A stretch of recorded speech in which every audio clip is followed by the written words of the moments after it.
Sono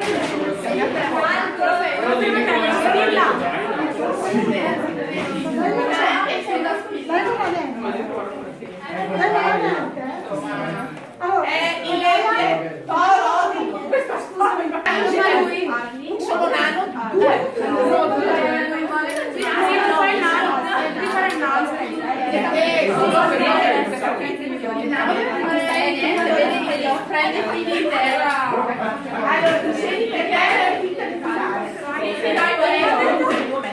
no, ok? Poi di nuovo quella lì che era solo via deve dire quella, e poi Thor shouted to Odin, e sei tu ancora, ok? No one except Loki will do so much. Ecco, e tu devi dire Lo dweller in Asgard sceglie la nave. nada, ok. Poi sì, mi raccomando, non so, era qui.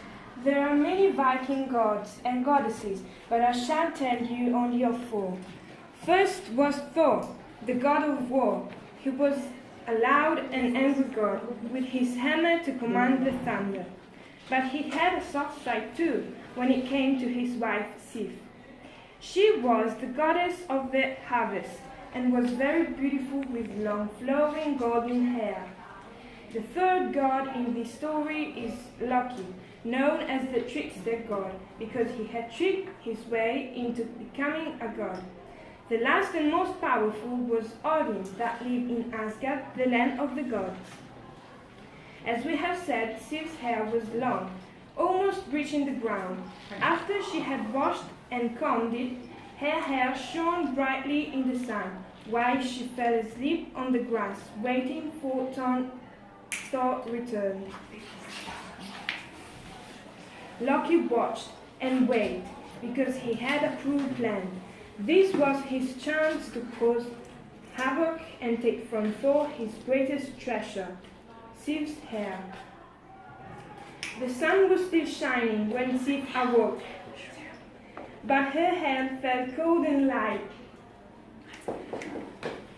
She could not feel her hair, so she panicked and ran inside.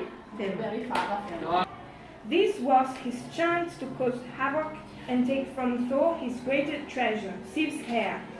The sun was still shining when Sif awoke, but her hair felt cold and light. She could not feel her hair, so she panicked and ran inside. When she saw her reflection in a water bowl, she started crying, making it rain on the cornfields. At this, the gods wondered what was happening to Sif. When Thor came home to Asgard, Sif was not there. He went in search of her, but still could not find Sif.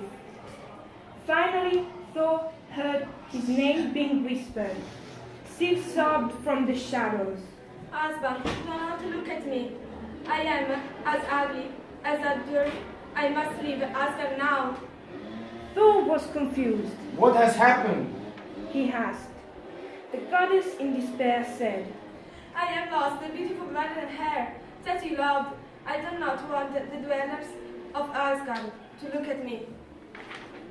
Full of anger, Thor swore he would do everything in his power to restore her beautiful golden hair. Hand in hand, they went to the palace of Asgard. As Thor thundered into the throne room with Sif veiled following, no one could see she was without hair, but her husband's anger was clear. As Thor explained, the whispers in the throne room slowly grew. Only one name was on everyone's lips, Loki. Thor shouted to Odin, No one except Loki will do such a shameful thing in Asgard. I will kill him for this. Odin spoke. No dweller in Asgard shall kill another. So Loki was summoned and told to restore Sif's golden hair. Leaving Asgard, Loki knew he had no choice but to obey. The only thing that he could do was visit the center of into making a wig of pure gold. In exchange, nothing but Loki's empty promises. They beat a gold bar into thousands of threads as fine as the hairs on Sif's head, and made them into a cap. The dwarfs, who were master smiths, were also making. Sif, with no hair on her head in front of all Asgard, started to sob, but then Loki placed the wonderful cap of gold hair on Sif's head. She smiled with joy at the gold threads which seemed to flow from her own roots and were even more beautiful than her natural hair.